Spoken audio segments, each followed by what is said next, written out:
Okay, what's going on, everybody? Welcome into another episode here, Locker Room Sports Talk. I'd like to come into you live here on a Thursday night. Man, we got some stuff to talk about, and glad you could come by and hang out with us.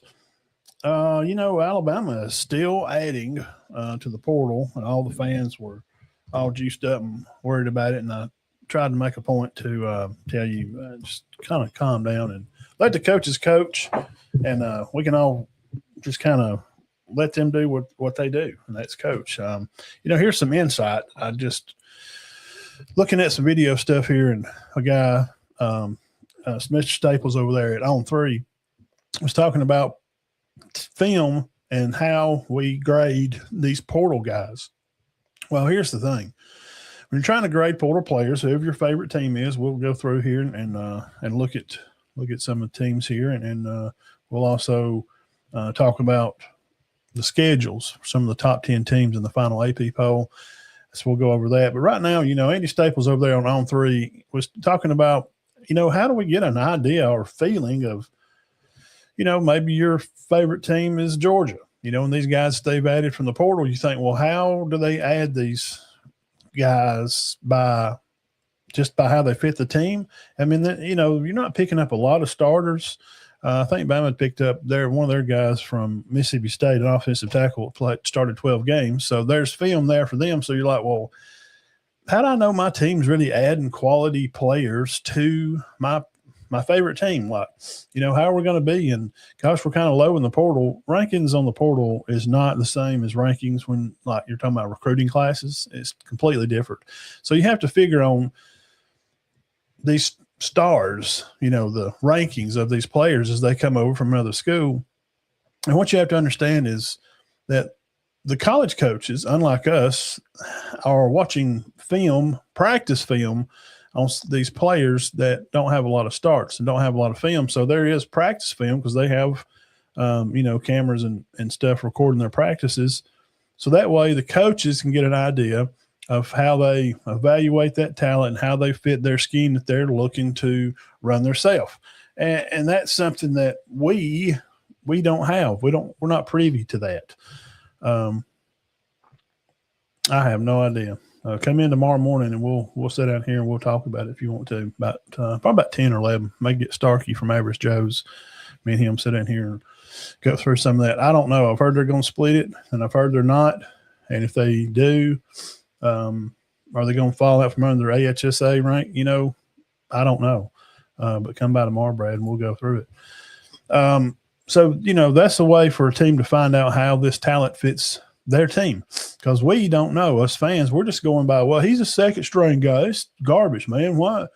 We can't. This guy ain't no good. How's he adding any production to our team? There's no way, man. It's a complete waste of time. We don't get to see practice film because you can't get practice film on players. Coaches do.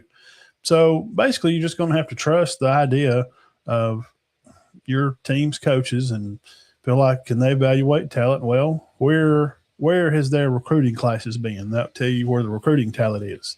If they're ranked in if they had 2 recruiting classes in the top 3 or 4 the last 2 years like Alabama has, you'd probably assume, I guess they evaluate talent pretty well, because the best players probably on Alabama's team last year was the young guys, especially a lot of defensive guys, and even the tailback like Daniel Hill just comes in and takes the game away from Jim Miller. Senior guy, supposed to be the one, supposed to be great. So there's that. And some stuff we just don't know, and you just react as fans and you just don't understand. And I have some insight to some of it, and I come on here to share it with you guys, and that's why I appreciate it. And just hit the thumbs up on the video to say, hey, look, I know you're putting in the time and the work on this and sharing us some insight stuff that we don't have access to all the time, because maybe we work a whole bunch and we don't have time to sit around and do this. And you do, and I'm sharing it with you guys. That's what I do it for. So talking about Bama recruiting and that type of stuff, just mentioning this because it's the first thing off the top of the list. Just as of today, just 3 hours ago, actually, in-state receiver Aubrey Walker, I know who he is, state championship game, played at Moody High School. He had like 3 touchdowns. I watched him in that game and thought, he's coming out and graduating early. And he would be a great addition as another. He's a small guy. He's like, maybe 6 foot tall, 170, 180 pounds, but he runs a 4.3 40. So he's very fast. And I watched him play state championship game, and how he catches the ball with his hands. And you can tell in some of the routes when he was running that he breaks some of these routes off early, sometimes on his own, just to come back to the ball to help his quarterback out and that kind of stuff. Those are things that you don't practice. It's just, you just know it or you don't. Aubrey Walker went on to comment to say that after being talked to from Coach Roach there at Alabama, he said, I just took the opportunity. That he told Walker dove into a moment here with Bama 24/7 to talk about his announcement coming, as he did 3 hours ago. He said, I was smiling so much, I was so excited. The emotions were super hard to control. When Coach Roach said that I had the opportunity to play at Alabama, I almost cried. It was really heartfelt. So there you go. On his Twitter page, he's got it's at Breezy2Goated. So if you're on Twitter, follow me over there at BMatt1977, 2 G's, and follow him at Breezy2, number 2, Goated, Goated. And today I just committed to my dream college since childhood. I'm headed to Titletown, Roll Tide. And he's got himself in a picture. He's got a little jersey on. It looks like him being the age he's at, quarterback. I don't remember. 14 was Coker 14 or was Blake Sims wasn't 14, was he back then? But it just it seems like, just to me, that it's a good opportunity for Bama to be able to pick up a good receiver, a good in-state guy, and it shows that the staff highly anticipates to be able to continue to recruit the state. And yes, I know we can go through the numbers and say Georgia has 3 times the top 300 blue chip players in Alabama, and they do, because they have, population like 20 more million people in Georgia, and they have a lot more schools over there. So it's a lot more people to pick from. And nationally ranked, yeah, sometimes the guys are not nationally ranked as high here in the state. I know all that stuff. I've covered high school football here for years. So the thing is, it can make a fan feel good if you're a fan of that team, that he's going to a school that he's always wanted to go to, and he's posting the picture, of himself being a little kid and, wanting to play at Bama. And that is something to hang your hat on, because with a lot of money moving a lot of kids around, it's still good to see for anybody that dislikes the game of college football. And there's not any fans of any other teams that kind of root for Alabama too. You have your team, and then you hate Alabama. And that's just the way it is, because, most people don't – they're just sick of Bama winning, and they just hate on Bama. And so – but as a fan of the game, I appreciate the young man for being able to stick with what he really wanted to do and following his heart. And I think that's a thing that's just kind of slipping away a little bit in college football and – kind of in high school football, because there's a lot of stuff going to go on tomorrow morning. If you want to come back in here and hang out, we'll go over some high school reclassification, and we'll see how this is going to spill out from 1 through 7A. We're going to have some teams moving up, some teams moving down, and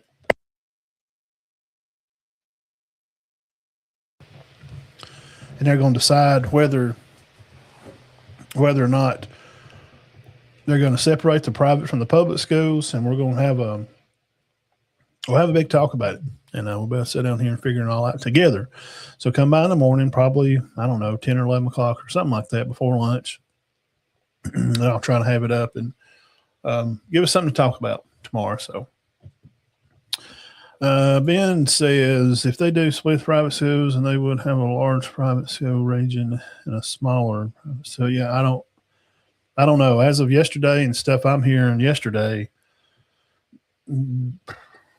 because probably of some administrations moving around here in the next year or two, possibility that they could just leave everything how it is right now.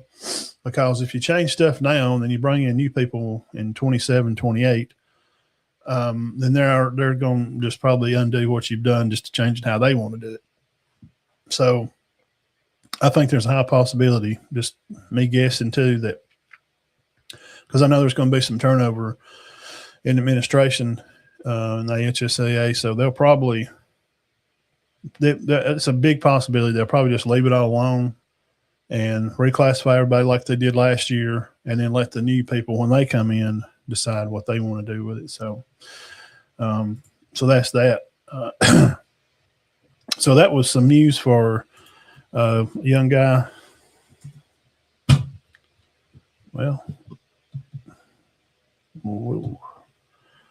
Some news for a young guy coming out of Alabama, and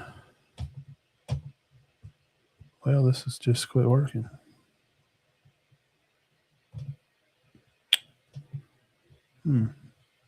And just kind of good, cool to see, guys doing that and wanting to be, where they're at and not taking everything to be super granted and, all that. So, let's see, a few others added here. They added, golly, these ads pop up. I can't even read. It's just, it covers the whole screen. It's just ridiculous.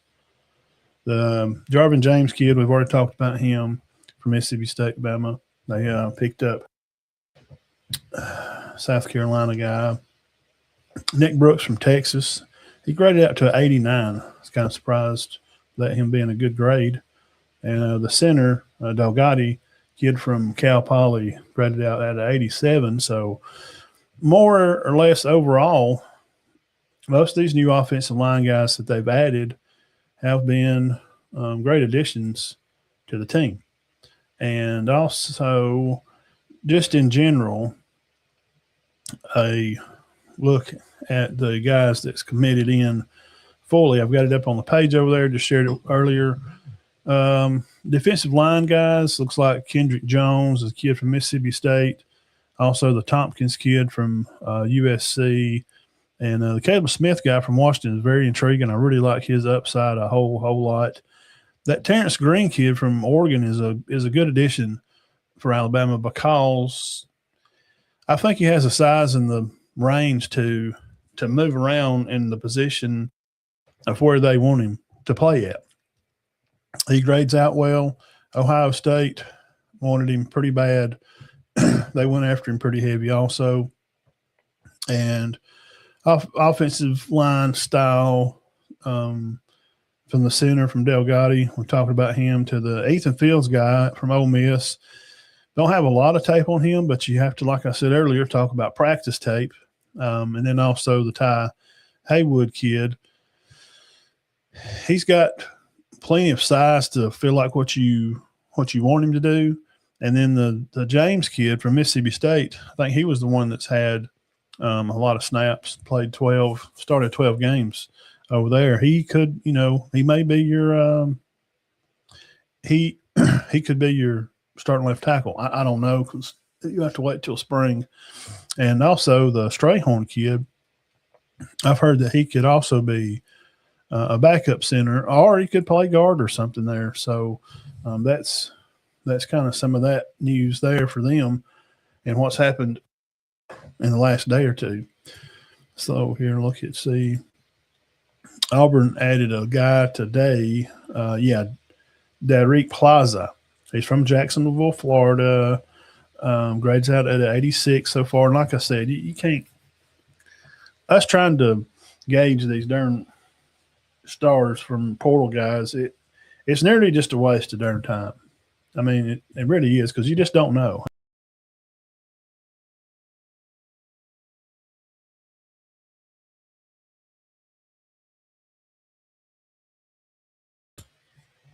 There's just no way to – we don't know. Some of these guys ain't even played. Like this Plaza kid, he's a second-team offensive lineman, from Miami. He ain't played. You ain't got a clue. How they even grade him, honestly, unless they've watched practice film, and I don't You know how many people there's going to be after the portal closed the other day? There's 4,000 kids left in the portal that could not find places to play. So how do you find out, like this Plaza kid that's going to Auburn, transferred from Miami? How do you know zone 3? I would like to know that question. I need to ask my guy. Like, do they look at practice film and give him a grade? Because he was recruited out of high school as an 88, and then now he's in the portal and he's an 86.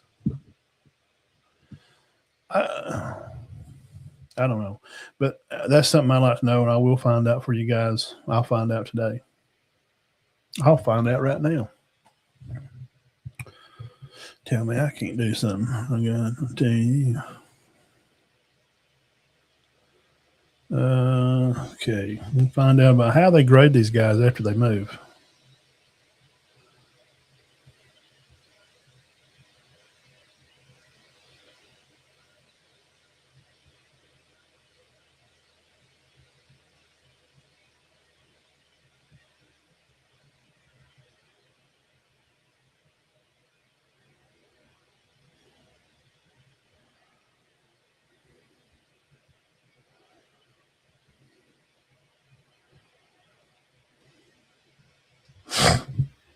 I have the answer here in about 10 seconds.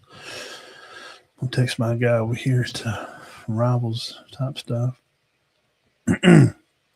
Let's see if Auburn had any other guys. They had that guy today. I think he's the only one they added today. Bama got the wide receiver. And we're going to look at, here's something I was questioned about today. They said, DeBoer had a lot of guys. 21.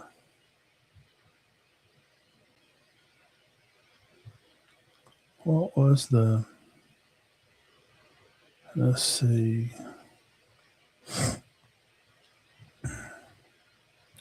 In 2021, Alabama had how many guys? There's my answer. Did y'all hear that?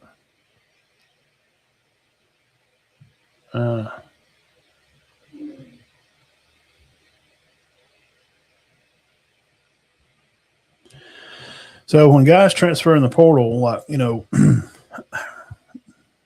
how do we know? How do we know? I'm trying to find this class that left in 21. We didn't need the 20 class. They don't go back that far. So that sounds right. To 20, the way kids are graded is what I just found out here. More than likely, it seems that probably through PFF, that's how they're grading these kids. But how does guys? I've heard from this person before and two other head coaches about PFF that it's terrible. It's not good at all. Like how they, grade kids, and some of the people doing it that's doing the grading, they don't even, like they just really didn't even play, or they just know like numbers, or like how it's like putting a gym teacher in the car with you for you to pass your, driver's license test. I mean, I'm sure the, gym teachers just got enough common sense to know, can tell if you can drive or not, can tell that you use your blinker, you wear your seatbelt, et cetera kind of stuff. But there's still things to the test that you would like for somebody that kind of does it for a living to know that would be grading them. I don't know. So PFF, I guess, is the holy grail, and I'm telling you, from this person and from other coaches, they don't. It's crazy. Georgia has edge rusher guy, the Modeza kid, went to Purdue. They lost a couple of guys over there. Added, I think, what they need. I hadn't heard much about Georgia. They're kind of sticking with what they got. Their recruiting class, they recruited well. They lost a guy to UAB, a running back, the Robinson the second. He left, and then they lost Dominic Kelly, a freshman corner, to Ohio State, and they lost another corner to Cal. Lost another tight end, the Sperling kid. Lost him to Colorado State. Picked up the Bryson Beaver, a quarterback from Oregon. Is at Georgia now as of last week. I think he come last week. He's a freshman. Be something for Kirby to work with. He is from he's from out there. He's from California. Interested to see how that kind of works out. He's 6'3", 200 pounds, normal quarterback size. They also picked up a safety, redshirt junior, Gentry Williams from Oklahoma. Be a good addition. They lost a tackle, the Hughley from he's from Georgia, and he played out at Langston Hughes. I was kind of surprised he left. I mean, he went to Colorado. Maybe he's injuries, or if Burge was on here, he could come in and share more about if he was hurt and he didn't get to play a lot. But they lost another tailback, but they picked up one, the Daldwell kid from Kentucky. See how he works out. One of their safeties headed to Kansas State. Got a guy headed to Boston College, one of their linebackers. He was the Chris Jones kid. You hate to see guys you lose, good freshmen. He's a good player. The Chris Jones kid, he's from Virginia, Fairfax. Went to Boston College, and they lost another safety to Ole Miss. They picked up a safety, however, from Eastern Carolina, and of course they got Amari Williams from Auburn, one of their defensive guys. The Maddox kid, we just talked about him, went to K-State. USC corner from USC come over to Georgia back towards first of the month, and I think everybody else there is they lost a lot of defensive guys, man. All their safeties, a lot of corners. They ain't got no depth hardly for. Man, that's crazy. They lost a lot of defensive guys, man. A lot of defensive guys. Kentucky portal class, they've done really well, man. They have done well. They picked up another receiver, kid from Bakersfield out there. They got a kid from South Alabama, the Taylor Thomas kid. Kentucky's added several guys. They lost some guys. They lost the receiver, their long snapper, and one of their linemen. The Wilcox running back, kind of hate to lose him. He went to Marshall. But they picked up a receiver, the Nick Anderson kid that played at LSU. I'm telling you, man, Kentucky's they've really added to the pile here. And let's see here, last. Get this to load up. Top guys here for they're the top of the list for Bama. The Tompkins kid from USC, the Green kid from Oregon, the lineman from Michigan, the receiver from North Carolina State, a lineman from Texas, the linebacker from VTech, the big rusher, the Umaduza guy from South Carolina is a good addition, and the starter, James kid from Mississippi State at tackle, the Oklahoma State tight end, another kid from Michigan, the Strayhorn that plays guard or center, and the safety from Mercer,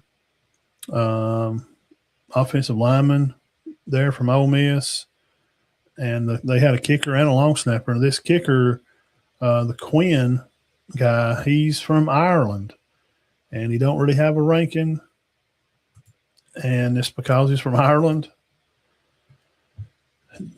They said the first game he played, he kicked a 70-yard field goal, and that's just what Staples said over on 3. He was kicking 60 and 70-yard field goals, just bang, bang, bang. So it'd be a huge addition there. And any other guys from Auburn here, the Washington kid, tailback from Baylor coming in, and they got probably 8 or 10 or so guys from UCF. But you know what's strange? The UCF, they're one of their top tackles. He did not. He did not go to Auburn. He decided against it. He went somewhere else. It's kind of crazy. See if I can get this to work right here. Yep, there we go. Okay, let's hit up, hit it up, hit it up. What's going on, son? You just hang in there, brother. I know you working man for a living. We appreciate you coming by and hanging out. Um, okay, let's talk about some schedules because those are going to get it's going to get wild here. Zach, we talked about you wouldn't hear. I'll go back to it for you. This guy here. Let me tell you about Aubrey Walker, Zach. I watched him play at Moody. Made some great catches. I think he had 3 touchdowns in the state championship game. 3 touchdowns.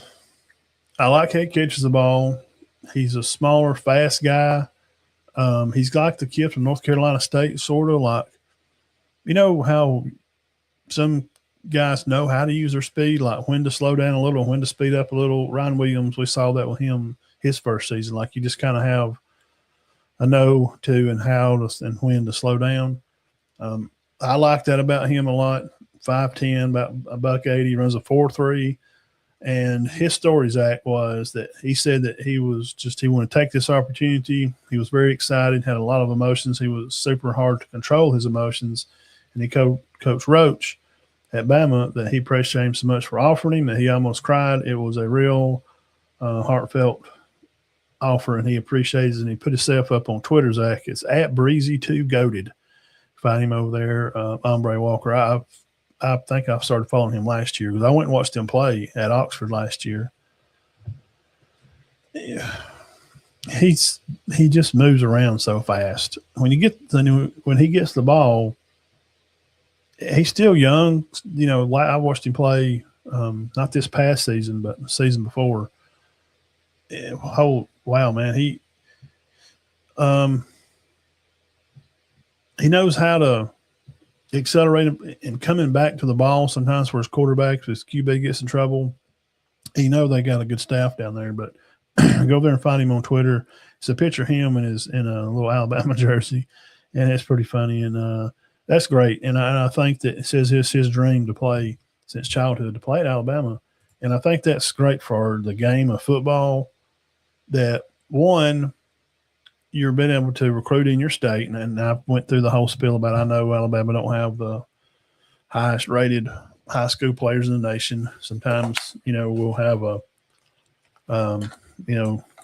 guys that are nationally ranked, like top 200 or something like that. But I think it's still important to recruit the state. You can't load your team just within state talent. You have to go elsewhere, Texas and Georgia and California, and you have to move around to be competitive. But I love these stories because it's really what the kids always wanted to do. He's really always wanted to be here. And I think it's a good story for college football, no matter who you're a fan of, because it still can sell out some of us old people like me that remember, how the game was and how much it's changed so much. And it's good to see a little story every once in a while of a guy that seems like he just really wants to be here because he really likes the University of Alabama. Same story if a kid grew up being a LSU fan in Louisiana, and he just always wanted to play for LSU. And, he wants to stay in state. He wants to play there. But the bad part of it is, guys, you start pulling for these guys, not him, I'm just saying, but you start pulling for these guys and you see them go through spring, and they get better, and they come out and play a year, and you're like, boy, he's getting good, did okay, and then they come back their next year, they hit the portal, they're gone. It's hard to pull for him, man. But we're pulling for him. Ombre Walker out of Moody. And I hope he has a great spring. Yeah. We went through that, Zach, here we went through I think I sent you the list.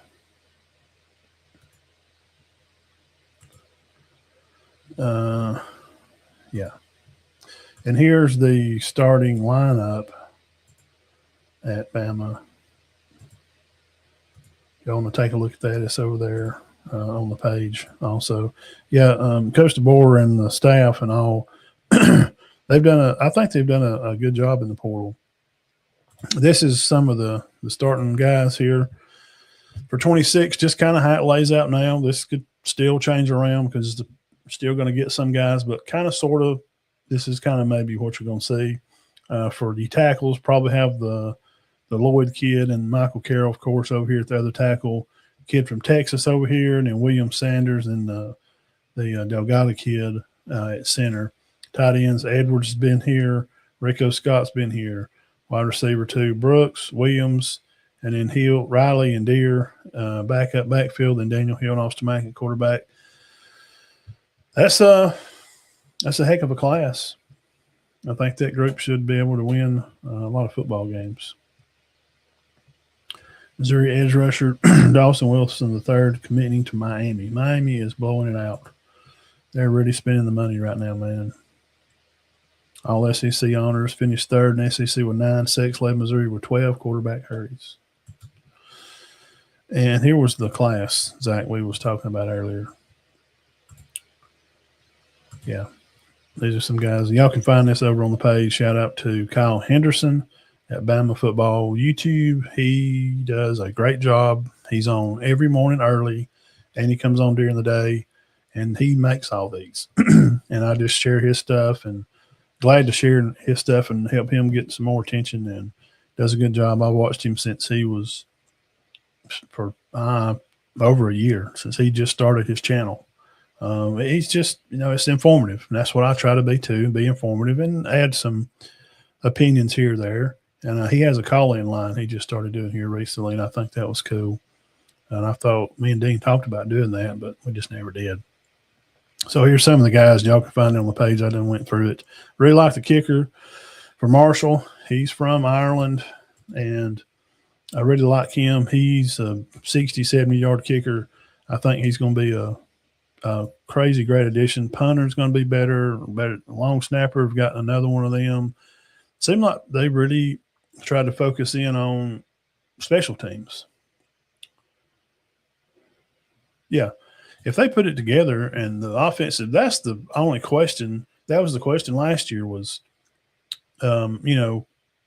can these guys come together and figure it out and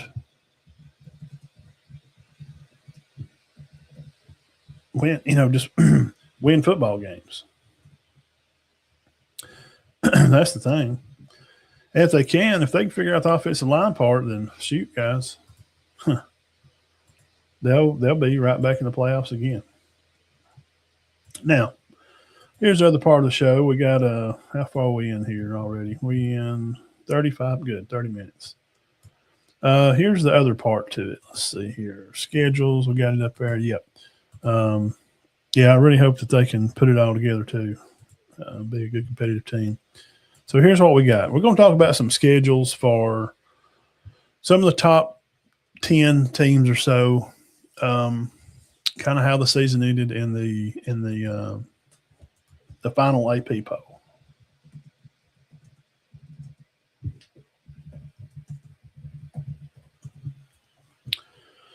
And it looks like okay. So Indiana, Miami, Ole Miss, Oregon, Ohio State 5, Georgia 6, Texas Tech 7, A&M 8, Bama 9, Notre Dame 10, BYU, Texas at 12. So kind of, this is just the way. Let's see, make sure the undefeated Indiana 60. Yeah, okay. Let's see if that changes any. I'll look over here, SEC. Yeah, okay. Oregon, yeah, okay, cool. So there's the top 10.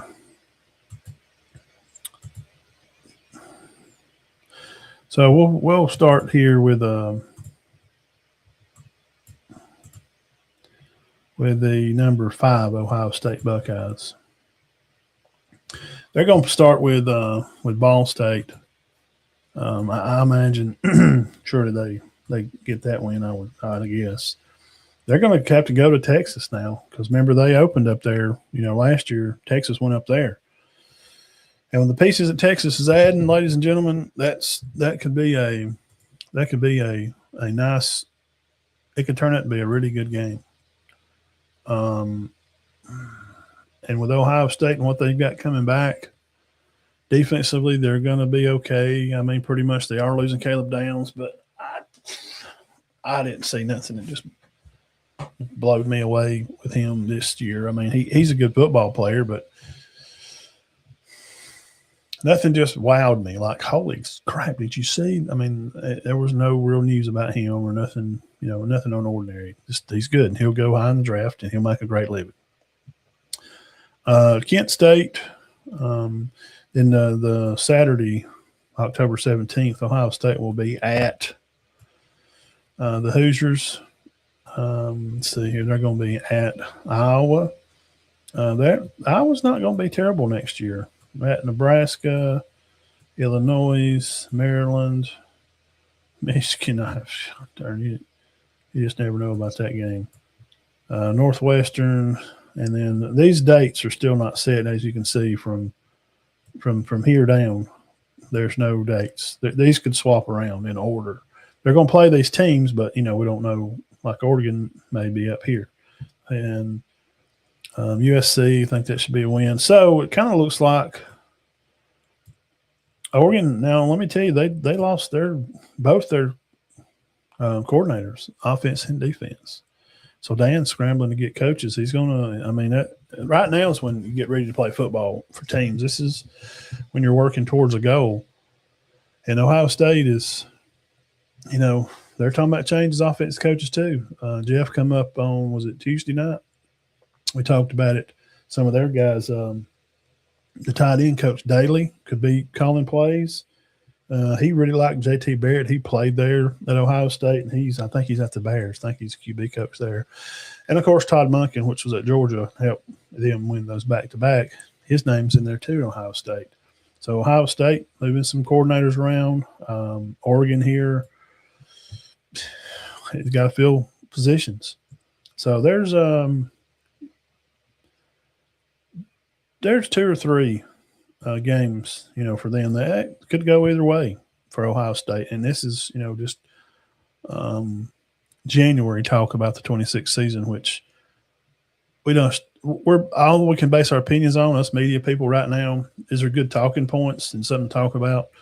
And it's just to try to relate the idea that we just have to go off of what we know, and we know about coaches coming and going, and we know about players coming and going, but we know with the portal being closed, we know who's staying at Ohio State, and Smith is going to still be there next year, and Julian will be back again next year. That's going to be good anytime you bring back a second-year guy. So it looks like a good last 3 or 4 games there for Ohio State. Let's go here too. We looked at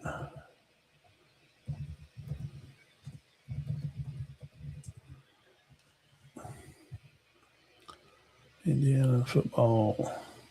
For God's sake. It's always ads. I don't know why. We looked at it. Let's look at Miami's next year.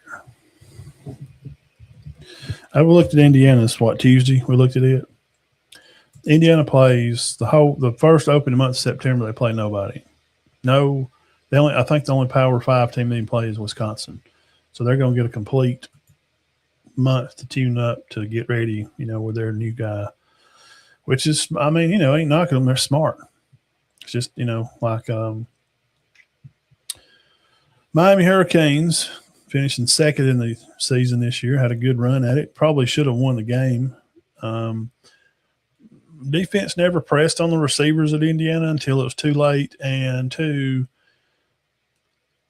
I've watched people that played the quarterback position college-wise, and I broke down the game there through a show, a guy that actually won a Super Bowl quarterback. They both said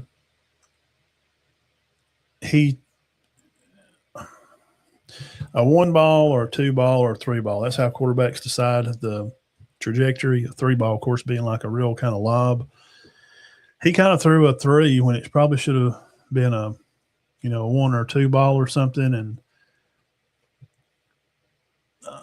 I'm not arguing with those two people, and the other guy won 3 national championships, so there's no way but I can still have an opinion. That don't mean I'm right. But that's why it's locker room talk. I respect everybody. Anybody else could say, well, I think it was. McCarron said that he just threw the wrong trajectory on the ball, and that he didn't read the safety talking about Miami and why they lost the game there, throwing a pick at the end of the game against Indiana. He let go of it quick as the safety peeled out over the top. And once he peeled out over the hash, he's going that side, and he had it's just a straight go ball to the tight end up the sideline on the other side of the field, man. That's the first one I looked at because I thought they were just going to make a timing play and throw it out of bounds. And I looked at him first when he took off up the line in our TV view from the side. The tight end released, and the corner was way back. And I was like, well, there's your guy. And as soon as I said guy, he hauls off and throws it over his left shoulder down the sideline. I think he short-armed it. The ball back through would have had to been thrown right at the – go back and watch it. If you can get the sky view, you can look it up. You can see that view of it. If he throws that ball to the pylon, even if it's a 3 ball, because the safety that picked it was yards under him. He was yards under the receiver, so he didn't throw it far enough. I think he just let go of the ball a little funny, or he didn't get all of it into it that he wanted to. And probably as soon as you let it go, he had to seen that safety peel over. He had to, because he looked right down there. He had to see him peel, and he thought, I can make that throw. If I can throw that pylon, it's going to go over him. He's peeled. As soon as the ball was snapped, he peeled. And they didn't have a halfback to run out the flat to hold that other linebacker down. So he was playing, kind of midfield. That's what he should have done. They should have at least peeled the running back because it was 5-on-5 protection. It was match protection up front. It was match. I don't think he misread the safety. I think that Beck saw him, and I think he just let go of it and went, crap. I didn't. As if he throws, go look at it. If he throws that ball over to the pylon right there, just 5 more yards up the field, 5-6 yards more, right that close to the edge of the end zone, he catches the ball over the guy, and he scores. So what most of them were thinking, the people that know way more about it than I do, that really played high levels, won national championship, Super Bowl, not AJ. They didn't win the Super Bowl, but this other guy was watching talk. They just think he'd read it wrong. But anyway, that's Miami, and they're going to have a new quarterback. I guess the Minchie guy from Duke, I guess. I don't know the state has put a restraining order on him that he can't leave the team. So that's you got all that going. I can't believe we're right there in college football. That's what we have to do right now. Ain't that ridiculous? So the U for 2026. They got to have a quarterback, but they're going to start out with two cakewalks. They're going to go to Notre Dame on the 7th of November, and then the rest of them haven't been determined yet, as you can see here. So these could change in order. They are playing these teams. They're going to go to Clemson, Boston College, Duke, Florida State, Pitt. Don't let old Coach Franklin sneak up on you over here now. I know it's at Miami, but just keep eye on that game. At North Carolina, at Stanford, at Wake. That can be another game to be careful because where they're at coming in their program. So they got 3 or 4 games themselves. Miami does. They got 3 or 4 games that they could boo-boo. And I don't know all the details about Clemson yet. We'll dig into that more as winter comes and we get into early spring. because spring football will start February 25th or something like that, into next month. Also, USF ball, Birmingham Stallions head coach AJ McCarron, they'll be kicking off and getting their season started. So watch Birmingham Stallions and support AJ. Really like him. I've interchanged comments 2 or 3 times with him on Twitter. I'm just a fan of him. I think he's the best quarterback ever played at Alabama. I just, and I've watched him closely since the, late 90s. And so I think he's the best to ever play there. And he never did win a Heisman and all that, blah, blah, blah. And I'm just telling you what I saw. So support you Birmingham Stallions over there. But Miami looks like they're going to have about 3 games. So, 9 games would probably be we don't know, man. They ain't even got a quarterback right now. We don't know. We don't know nothing. Let's see. Ole Miss. Yeah, let's look at their schedule next year. That's going to be a trying time. We're just going through some schedules here, just talking football. If you like college football, you come to the right place, guys. We're just going to look at some schedules for some teams in the top 10 for next year. We looked at Indiana and Ohio State.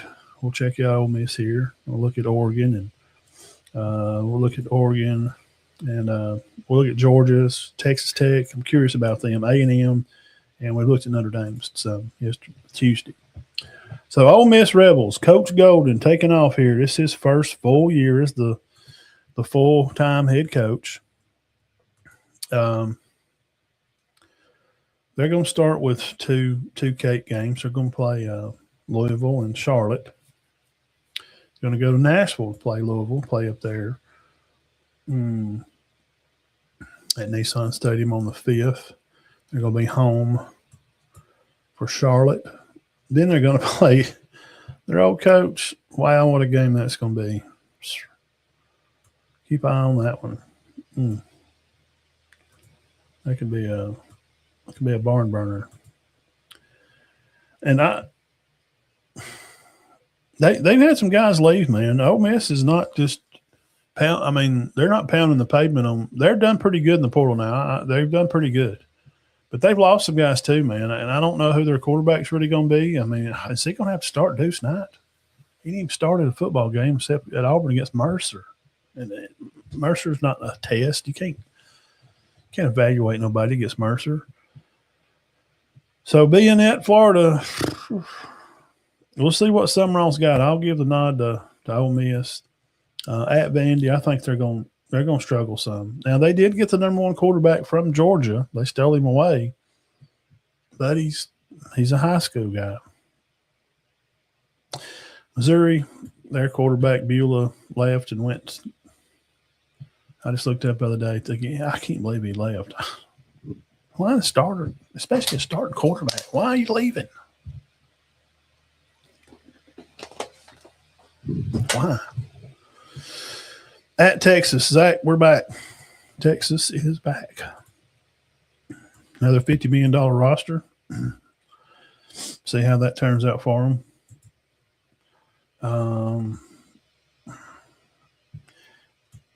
That'll be a good matchup. Auburn's defense should be pretty solid. They got to keep a few guys.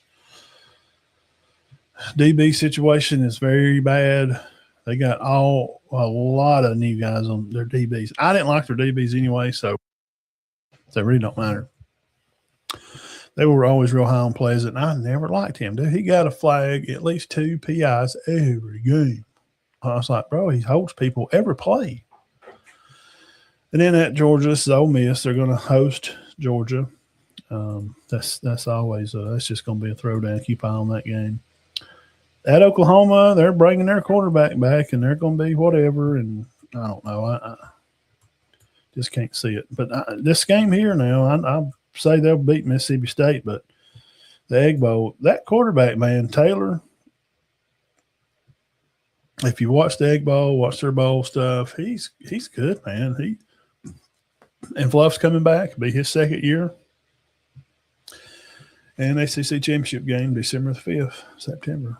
December the 5th at the Benzo Dome. So Ole Miss, at least there's 3 or 4 there that could bite them. So again, probably 9 wins or maybe 8 if they let one get away from them. Maybe they win one that you think that they couldn't. Maybe what if they show up at Austin and win that game, but they go to Georgia and they lose this one, and what if they lose to Auburn? That I don't know. So probably something like 8 or 9, I guess, maybe 8, 9 wins. These schedules getting tougher, guys, because they're going to have to play 9 conference games. And let's see the Dogs. What's Georgia got? Georgia.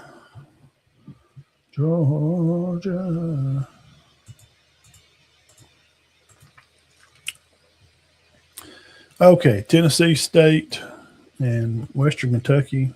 Everybody's starting the first 2 weeks with nobody, which is okay. I mean, I think it's a good chance to get your team together. It's a good chance for these schools, Western Kentucky and Tennessee State, to make some money. At Arkansas, Oklahoma, talking about Georgia Bulldogs here. They'll go starting October. They play Vandy. They'll be at Alabama. That game's you just never know. I'm tired of even trying to pick it. They get Auburn at home. That could be should be able to take care of that off. Then Halloween night, they will be at home playing Florida. Summerall knows what that game means. He understands that. Georgia's already got their date set. November 7th, they'll be at Ole Miss. Look for that to be a good game too. Missouri and South Carolina's added some pieces, and they've lost a few pieces. So being up there at South Carolina, being this late in the year, and knowing they got Tech the next week, which Tech's added some guys too. I'm just saying, be careful with that one and that one. So, same thing. A lot of these teams are looking like a 9-win kind of team to me. Yeah, South Carolina and then Georgia Tech for Thanksgiving weekend. Sheesh. It's just a quick look. We're not spending a lot of time with them. We're just kind of moving through them. These are just the top 10 teams from the end of the year. Just kind of looking at their schedules, mostly SEC here.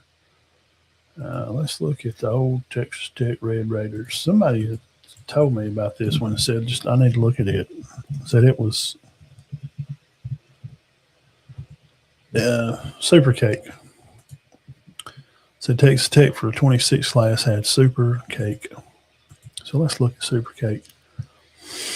We got Cakewalk. Albany Christian opened the season on September the 5th for Texas Tech at home at Lubbock. They'll go to Oregon State, come back home, play Houston, then home again to play Sam Houston. And then they'll travel to Colorado, bye week. And October 17th, looks like Texas Tech will be at home again to play Arizona State, losing their quarterback at Cincinnati. Arizona, we'll keep an eye on West Virginia. We'll see how they do through the year. Colorado State. Oklahoma State, November 14th. They'll be at Baylor, which Baylor should be somewhat improved. It's going to be at Baylor too, so should win that one. And TCU finished ranked 20th. They'll be at home too. Good Lord, how many freaking home games do they got? 1, 2, 3, 4, 5, 6, 7 home games. 7 and 5. If they win all their home games, they go bowling. I don't see. Is there anybody on this schedule that should beat them? December the 4th, a Friday, will be the Big 12 championship.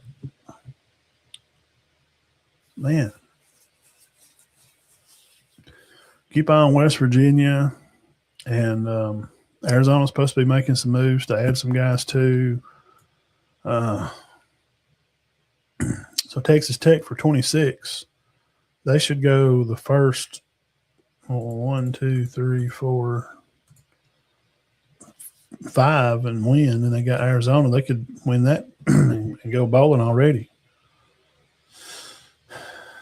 Now they got the Daughtry quarterback. They got the big money tailback. They got the big money defensive tackle. They bought some of the best guys money could buy all over. Man, there's no reason in the world, guys, for Texas Tech not to win 10. No reason at all. And this is we're just doing a quick run by, just a glance at the schedules. All right, let's see here. There's one other. A&M. Yeah, let's look at A&M, then we'll look at Bama.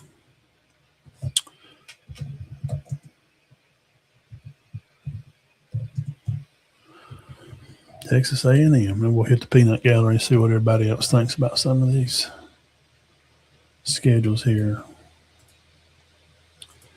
Giggle.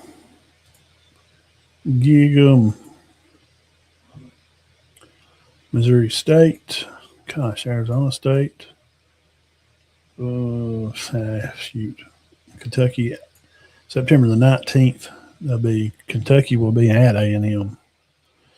Then they'll go to LSU. That'll be a good game. That will be a good one at LSU. Lane better win that game.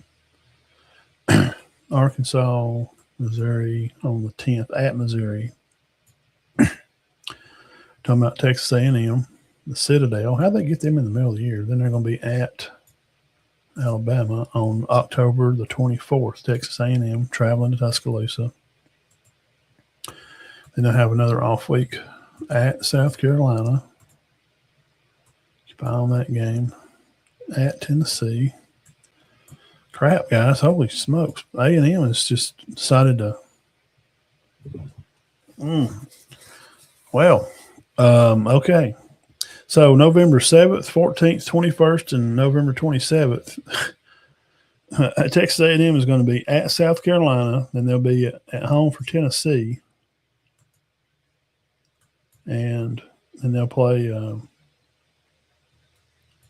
at Oklahoma. And then come home and play Texas. Sheesh.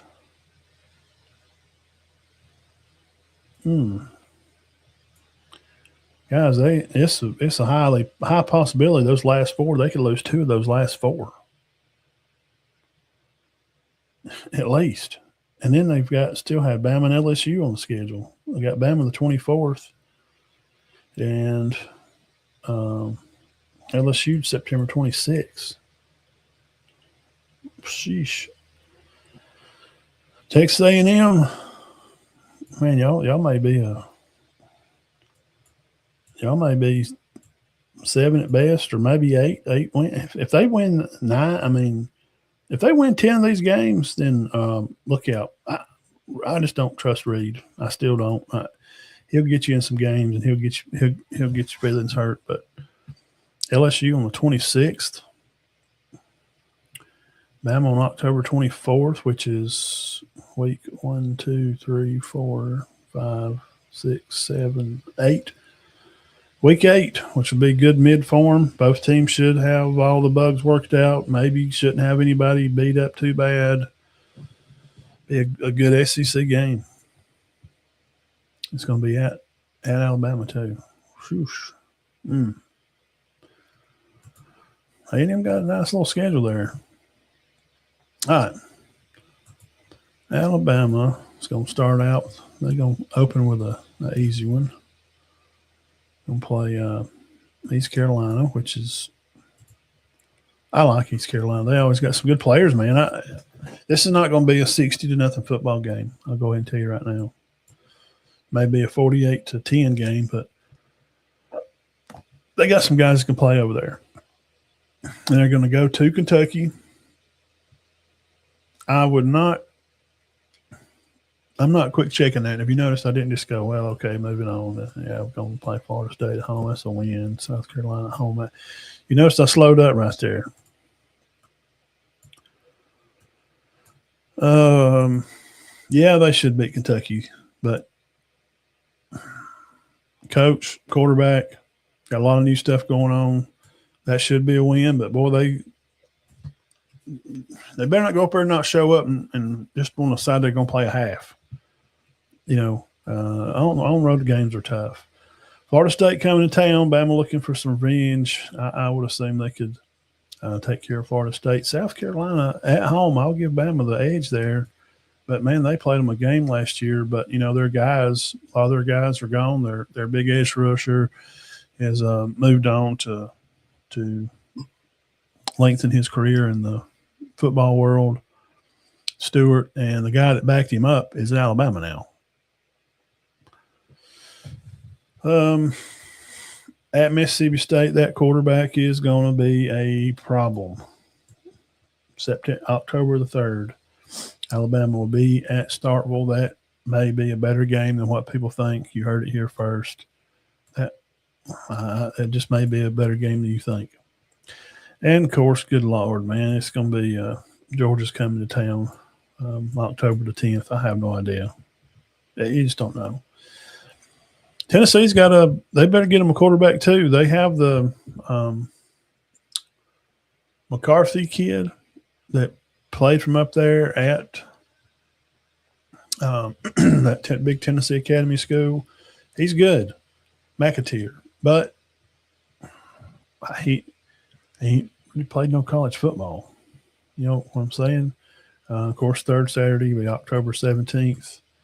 Tough one. It'd be a good game because it's going to be at Knoxville. You see that? So just count on that one to go ahead and get your blood pressure medicine in early that day.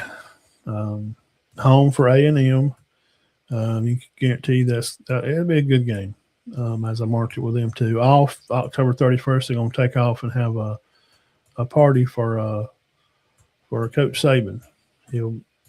How old would Nick be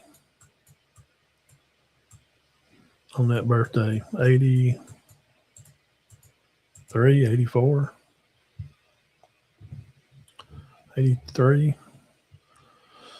Coach Saban there. Saban have his birthday party. We're going to take off for that. Now, coming back to start the month of November, the 7th of November, Alabama traveling to Baton Rouge. I don't care if they're ranked 15 or if they're ranked 51. The mystique and the hate that they've built because of the Saban tie, I think Bama's they probably moved on from it better than they have because Bama's just beat them most all the time. But trust me, Lane Kiffin knows what lane he's in. He knows what he's doing. He ain't crazy. He ain't stupid. He may be crazy, but he ain't stupid. He knows that this game right here on November the 7th at Baton Rouge can hugely define his legacy there at LSU because the people that's paying him the money, they do not want to lose this game to Alabama. November 14th, the next week, see, Bama's going to have South Carolina, Mississippi State, Georgia, Tennessee, A&M take off. Then you got LSU, Vandy, and you get the little tune-up game, get Chattanooga some money. And then the Iron Bowl will be in Tuscaloosa. I kind of think the board can continue to get it done with them. This is more his team, and we saw that his guys, the freshman guys, were probably the better guys on the team this year. Some of the older guys were not even the best players. So none of them's left. None of the young guys left. The only ones that left was some of your older junior guys or that had another year that wanted to duck out and didn't want to be second team more on the O-line. You had Quay dip out on the defense, him and James Smith and Keon, because he wants to play a lot. And,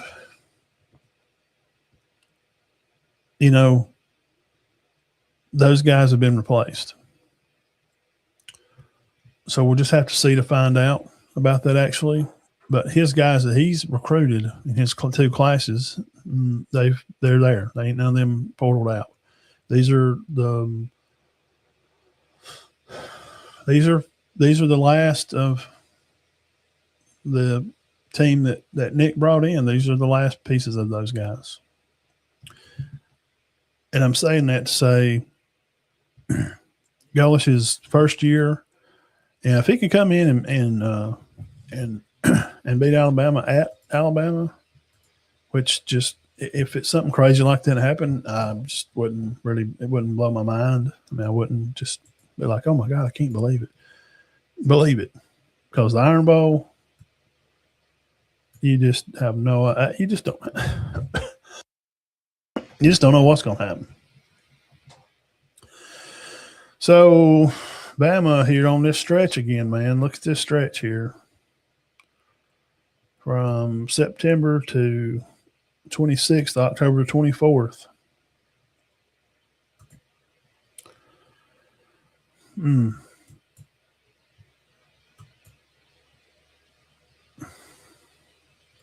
I like South Carolina and A&M being at home.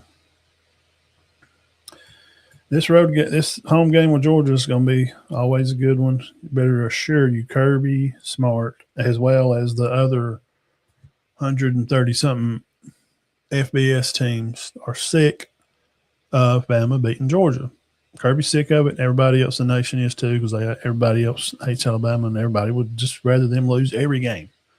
I actually seen the Auburn podcast today, The Barn, old Charlie 5 over there, actually said, I'm kind of reveling in the downfall of Alabama.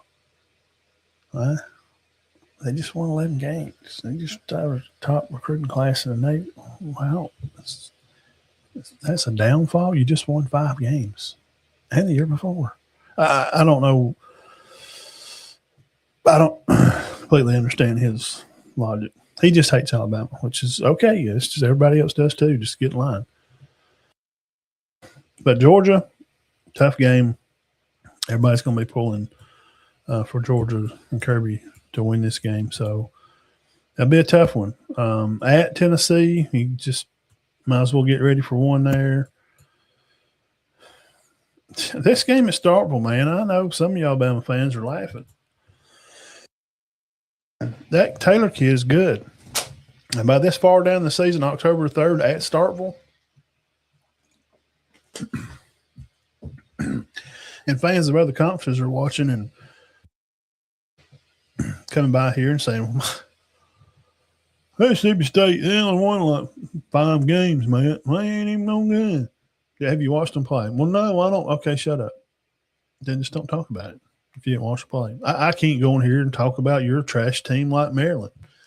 We know they don't put out any NFL talent, never have. Art Rutgers, I don't know if anybody's ever – but I've never watched them really analyze them, so I just can't say, for sure how they're going to be.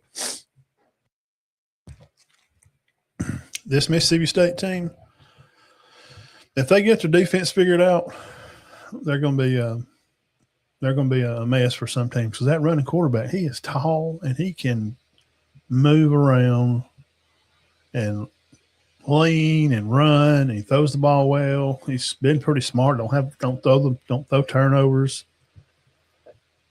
I'm a little worried about him. I think that Mississippi State figures out some defense. Coach Levy, he's not an idiot. He's a good coach. If they get hot by this time, 1, 2, 3, 4, 5, week 5, they ought to be figuring it out by then. They ought to be on a roll right there. So be careful. That little stretch there, South Carolina, Mississippi State, Georgia, Tennessee, Bama could lose 2 of those games, maybe even 3. So before Mississippi State plays Bama, who do they have? They're going to be at home for Missouri. And then they get to stay at home. That means a lot, man. They get to stay at home for the next week too. They don't have to travel. They're going to go to South Carolina. They're going to tune up with Louisiana Monroe. They're going to go to Minnesota. They're going to go to South Carolina. That'll be a good game. I could look forward to that. Mississippi State at South Carolina, September 19th. Hopefully that'll be on a time different than some Bama and Georgia games. I can see that one too, because they're going to be at South Carolina. They're going to come home for Missouri and settle in and be home for Bama right before their off week. So they know they're fixing to get some time off. They're going to try to make a hard push right there before a week off, because they know they got to come back and go to LSU, play Oklahoma, at Texas, play Vandy, play Auburn, play Tennessee Tech, then finish the Egg Bowl at Ole Miss. So, wow.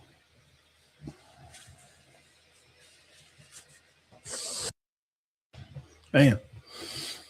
So, Bama, how many losses they got, guys? Where do you just a quick little 10-minute flyby here?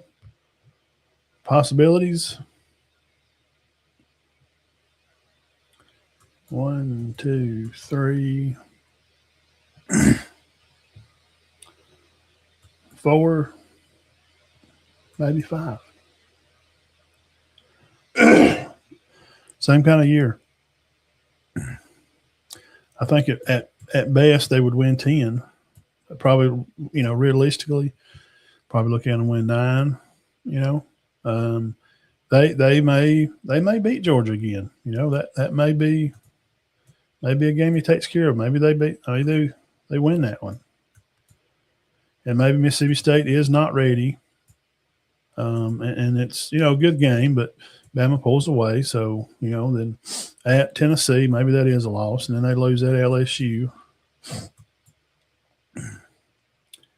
and they lose to Auburn. So you have 1, 2, 3 losses there. That's still 9. I wouldn't assume them to be 8-4.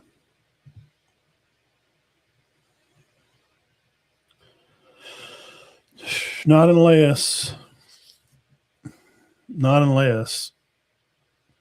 if South Carolina just if they just show up on the 26th of September at the end of the month there on week 4. So let's see who South Carolina played a week before.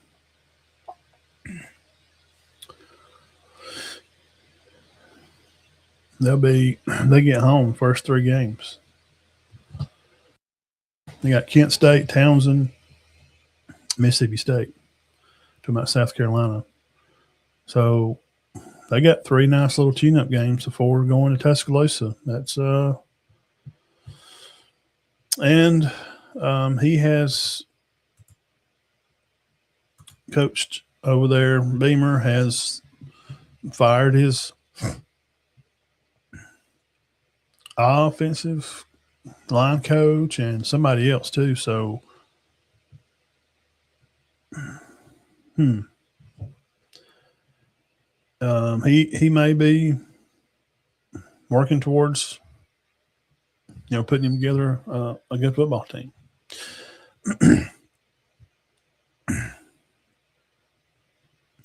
Let's hit the peanut gallery over here. Zach says A&M schedule, it's pretty tough. Looks like LSU schedule is anxious to what lane can star.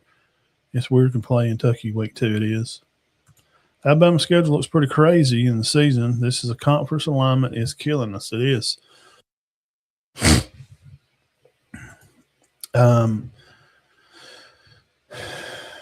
You're just going to, you just got to know one thing.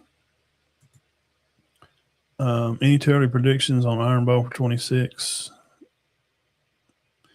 I don't know. It wouldn't surprise me if Alabama played against Afghanistan. Most fans would root for Afghanistan. Yeah, absolutely, sure. That already erases yard markers when he gets out in the full lope. He's very special. Very special player. I really enjoy watching him. So that's kind of that. Like and subscribe to the channel if you hadn't already. Just go there and hit the hit the darn thumbs up. I sure really would appreciate it a whole heck of a lot. And here's the thing. We got to remember to this idea, and I heard Bama Standard people again. I don't know why I watch it. It just makes my blood pressure high. Well, this is what's first said. Well, we have to understand it's a different time of football, number one. Two, Saban's not there anymore, and you don't get that Saban discount. And the way things have changed so much, even if, Saban was here, how different would it be, even for him? For him and what he, I don't think they'd have lost the Florida State game if he would have been here this year. I think he'd have had the players up and been ready. So, they're like, well, football's different, and we just have to accept the fact that, stacking titles and that kind of stuff is just not the way it is going to be for any team anymore. And we're spoiled fans. And then 30 seconds later, it's, well, I'm worried about it because we're not getting, the kind of players that we need in the portal. Says who? Says you. You don't know. Have you watched practice film with any of these guys in the portal? These guys do shows for Alabama. The main name of their show is to represent the university. And all they talk about is they're doing bad in the portal or something. Do you understand? Like, rankings in the portal is not like rankings in recruiting, because every team's needs are different, and every coach has a different evaluation plan for how the players fit their team and their needs for how they run their offense or their defense.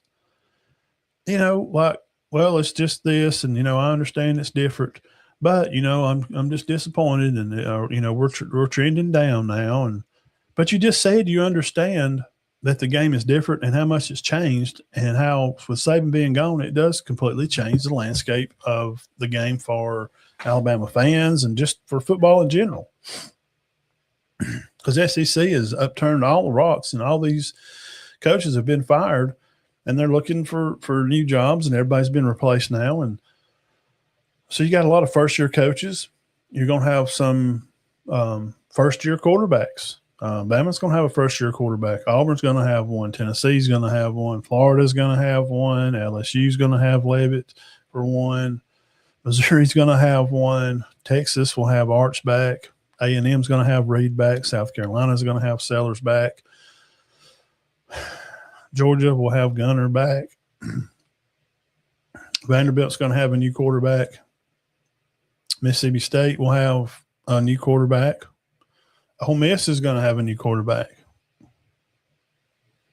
So I just named all the SEC teams here, and I think I said they're starting a new quarterback more than I said they got a guy coming back. It's like South Carolina,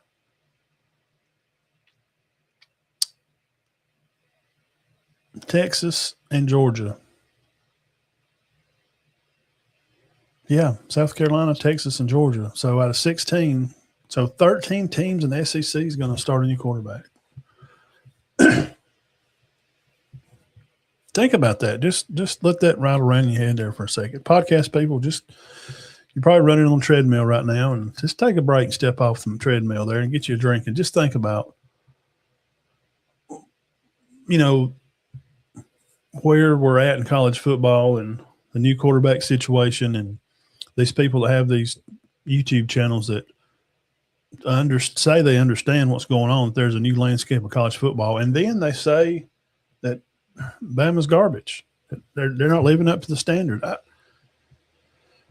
hate to break it to some of you guys, because I don't think hardly any of them on that channel are older than me. They're still able to read. There is books, there's Google. The standard of Alabama was there before Nick Saban. There, what are you talking about? There's no a standard of football is to win. I think that's what all the coaches there are trying to do. So miss me with the BS and quit being silly about it. It's just it is different. It's changed. Nobody's going to go on these runs anymore. Well, Indiana, do you think Indiana's going to be? You think they're going to come back and run the table again? Just raise your hands. Thank you. If you do, then click the like button over there. Having trouble streaming Facebook. This may be an issue. I should ensure that okay. I think it's okay. Oh, may have logged out. Zach, did it? Did it blog me out of Facebook? Click on here and see. No. Oh, it did. Kick me out. So let's try this. We will remove it and save changes. And we'll go back here and we'll try to see if it'll go back on. Just trying this. I ain't never done this before. That's probably why it fell out. What up? What up? What up? Let me go back over here and see if it's working.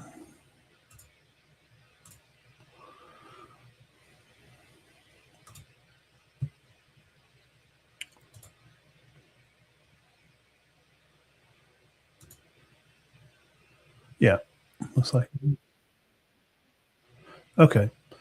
We're back up and running there on Facebook. Sorry about that, Facebook people. So we're just talking about, okay, thank you, Zach.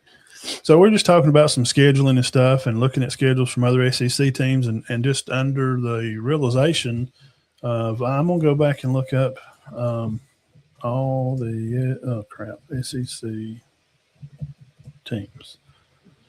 And we'll go through these again. I'm pretty sure I got all of them. Now, let's just talk about this for a second.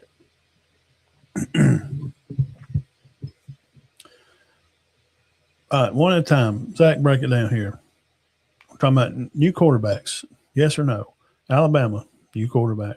Arkansas, new. Auburn, new. Florida, new. Georgia, Gunner is back. Kentucky, new. LSU, new quarterback.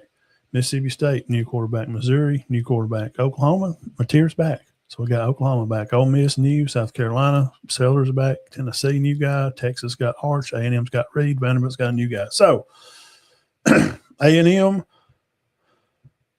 Texas, South Carolina, Oklahoma, Georgia have returning quarterbacks for the SEC. What about that? That's going to make it. It's going to make a difference, and I don't have to go through all the Big Ten teams because I got about 25 teams, and I don't know about some of their. I don't know about some of their teams. I don't know Illinois, Indiana. No, they have a new guy. Iowa does. Maryland, I don't know. Michigan don't. They have a guy back. Michigan State. I don't know. Minnesota, Nebraska's, they'll have a new quarterback. Northwestern have a new quarterback. Penn State will have a new quarterback. Purdue will. Rutgers will. Wisconsin, I think, will too.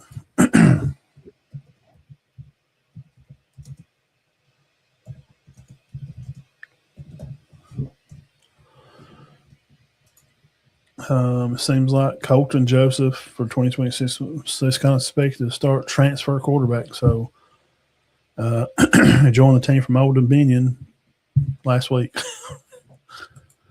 Oh, me, guys. What about that? So Bama added some new guys today. The Aubrey Walker kid from Moody High School, 3 touchdown catches, state championship game. Wow, what a great player. And said he was excited to come to Alabama. just a dream for his, and said he was kind of excited and emotional about it when Coach Roach talked to him about coming to Alabama. So he'll be another receiver on the scene for them. And top 10 schedules, we went through all the top 10 teams and talked about their schedules. And some of them looks pretty tough. A&M looks pretty tough, and I don't have to look at Auburn again. I can tell you already it is tough. If Auburn wins 7 or 8 games, Gullis should get a $5 million bump. If he wins 8 games, he should get a bump in pay for just being able to put a team together and go out there and win 8 games again. They got a tough schedule. Very hard schedule. So those are some of the top 10 teams in their schedules. Indiana, Notre Dame, cake, super cake. They're walking the first month of the season. They're not playing anybody. I think Indiana plays Wisconsin at the end of the month. They're going to have 3, like Rice, Kennesaw State, and Indiana State to open the season again. They just figured out how to do it, and Indiana's figured out how to play the system. Get some guys 2 years over at one school year to kind of, fill it out and let his older guys kind of get, adjust to what they're doing and get over there and kind of start coming. Well, they don't go to class. They're 24 years old. So just, playing football there and being in the facilities and just run a pretty simple offense. I mean, if a quarterback can go 4 for 11 in the second half of a national championship game, and the 4 passes were nothing up the field, 2 slants, a slant, a screen, and 2 out-of-bounds throws that one of them was a bad throw. The receiver just made a good catch on it. So he made like 3 good passes in the second half. That's what Mendoza did. He won the Heisman this year. He made 3 good passes in the second half of the game. That's all he had to do because they run the ball pretty well, and Miami just decided to pick and choose when they wanted to press up on the receivers. And as they're playing off, so far, Mendoza could just hut, snap, 2 steps, boom, throw a quick ball. He only threw 25 balls the whole game. He threw 11 the second half, so he threw 13 the first half. It's not complicated what they're doing. There's no like, wow, this secret recipe to success it's the same recipe it was what it's always been. Play good defense. You keep the other team from scoring. And Miami is terrible at opening games. Go back and watch their other games in the playoffs. They had first halves they wouldn't even score. So when they didn't score that first quarter, I knew they were in for a bad day. They got up like 10-0. I'm like, well, Miami's not going to win this game. They just look like the same team. And Indiana's going to start running the ball here at some point, and that'll be it. And Miami's not going to place their corners up on the receivers. They didn't want to play in close. And when they did, when Mendoza had the 3-step drop or 2-step drop, because they're just playing RPO, when he reads it, he was going to pull it and throw it, or he just reads that in and he throws it. When it wasn't there quick, what happened? He got sacked. Send pressure, play the corners up tight. Rush 6 against 5, play the corners tight. If they'd have started the game that way and played that way all night, I think they could have won the game. I think they could have won the game. But that's on the coaches. That's their fault for not recognizing that. And I think that right before halftime, Miami had the ball back there, and they tried 3 rushes up the middle and had to punt the ball. You just pound it. Never didn't try to put Tony on the end because the 3 times they threw those little lane screens to him, those tunnel screens out there, it worked every time because he's fast and he's hard to catch. He's hard to get hands on when he's got a lane to get. If he catches the ball and he gets to moving, good luck catching Tony. They're trying to throw in the ball, him standing still, and then try to accelerate, and they've got 2 guys on him. and some of the play concepts, like that last play, the running back should have been out in the flat. That at least could have held that linebacker down close. He'd have had to to respect it and play the flat. And maybe the safety didn't peel so fast over the top, because as soon as he snapped the ball, the safety peeled and he short armed it. I think. I don't think necessarily it was just he just didn't see the safety through a pick. That's what a lot of real college football quarterbacks said. And I can't argue with them, because they're very educated opinion. I think they just short armed it. And that's kind of a little more about the game. And, we're going to have to go to move on from it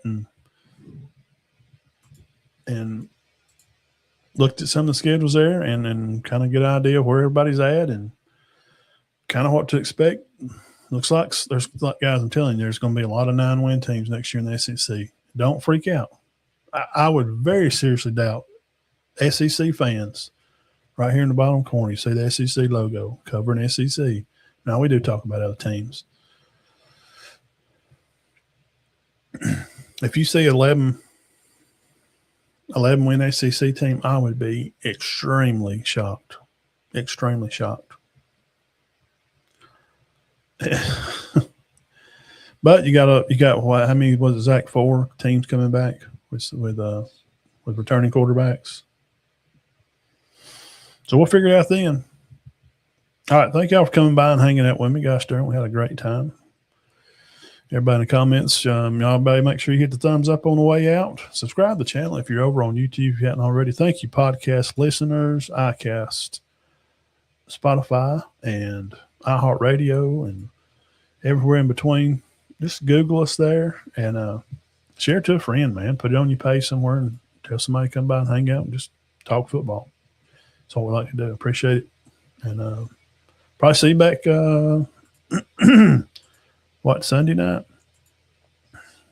Try to come on.